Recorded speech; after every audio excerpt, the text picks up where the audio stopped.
long grass skirts and a hula girl. Yeah, most people do.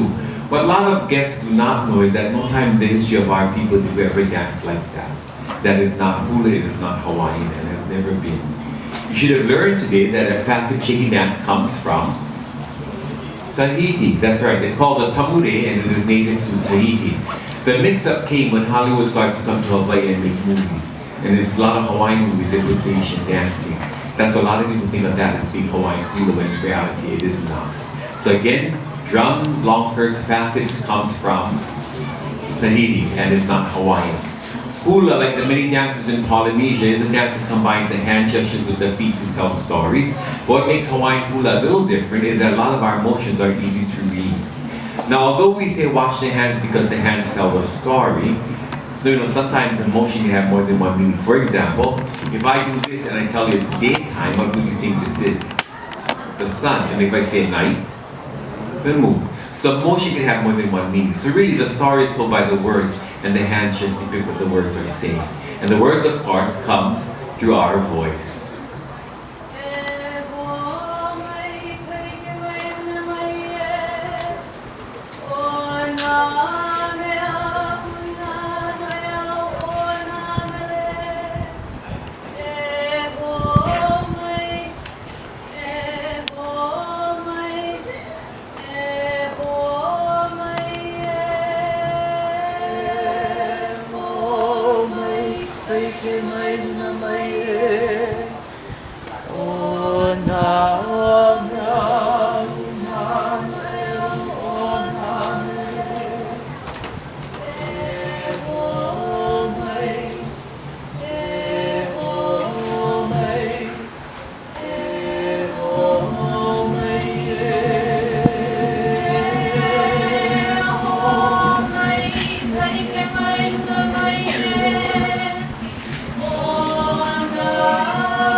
Our dancers call upon our ancestors to accompany us because everything we learned came from them, and what to do with us as we share this with you.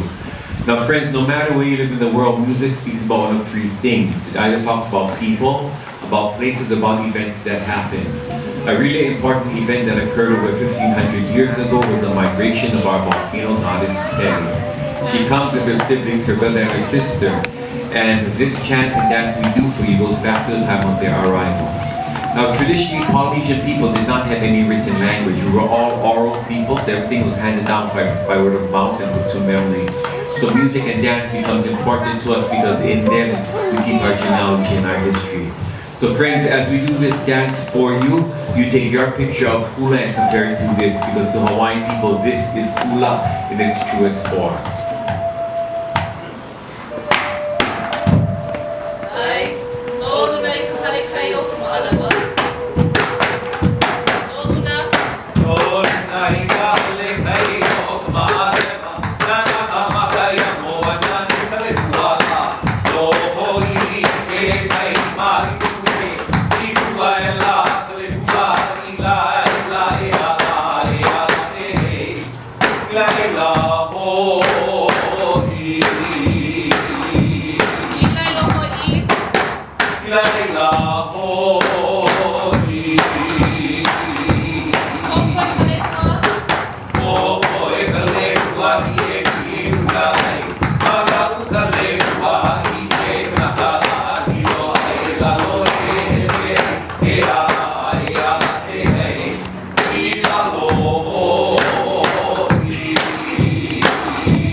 So friends, this is the original hula of our Hawaiian people.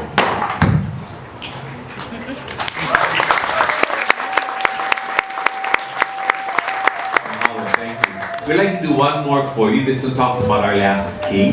His name was David Kalakaua, and he toured the world.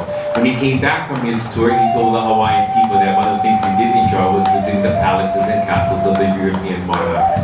What he did was commission the building of Iolani Palace. If you have the opportunity, it stands today in Honolulu, and they give tours through our palace. When the palace was completed, it was the only palace in the world at that time with electricity, indoor plumbing, and a working telephone. So we do a chant honor King David Kalakaua, who commissioned the building of our palace.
Again, friends, our original hula of Hawaii.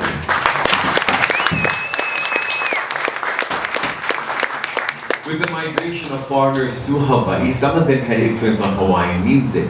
With influence in music came influence in Hawaiian dance. This is Kaipo joining us to the stage. He will tell you about some of these changes.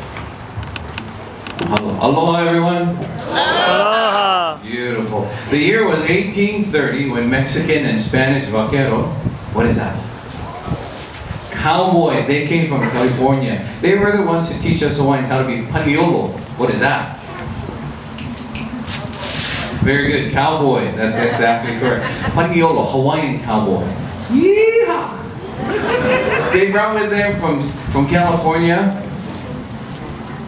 the Spanish guitar. They even showed us how to play it.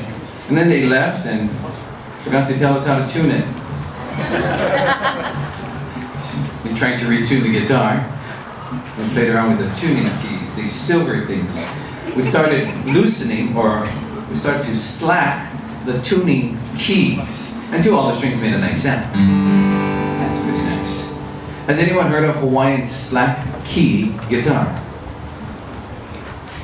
Would anyone like to hear some Hawaiian slack key guitar?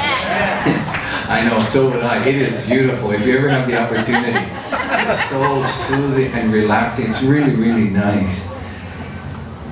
Yep. I'll play a little bit. Hawaiian slack key.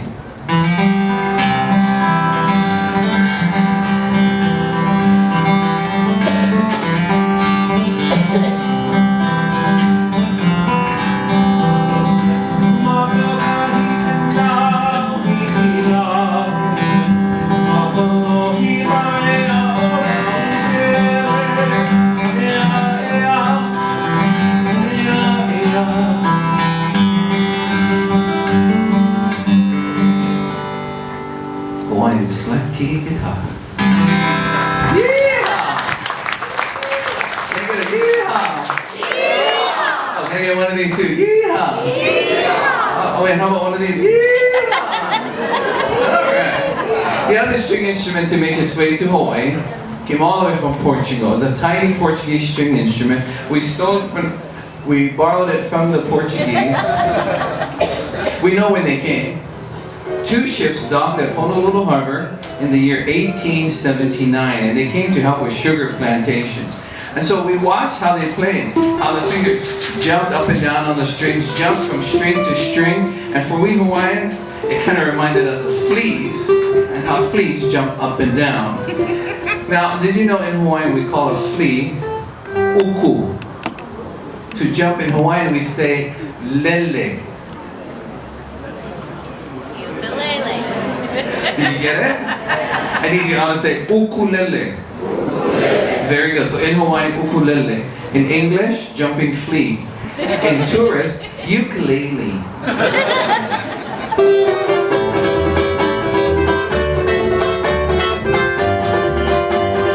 Ladies and gentlemen, this is Kiki Ukulele.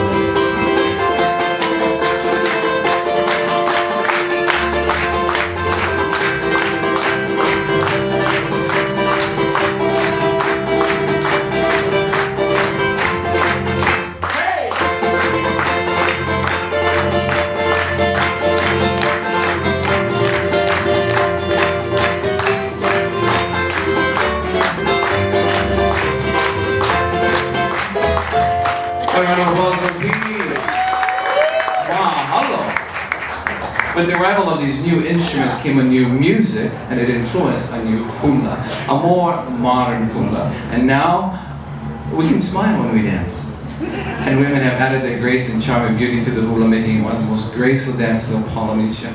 So here to tell us about our next story from the big island of Hawaii, it's called Kona. This is Makana. This next song, entitled Ku'upua Paokalani, was composed by Her Majesty Queen Liliuokalani while she was imprisoned in her own palace. During this imprisonment, she was forbidden from any news regarding the outside world. However, she had a dear friend by the name of Kitty Wilson. And what Kitty would do was send her son John to the Queen's two most favorite residences on this island of Oahu, Paokalani located in Waikiki, and Uluhaima Lama located in Paua. And it was at these places that John would gather flowers for our Queen.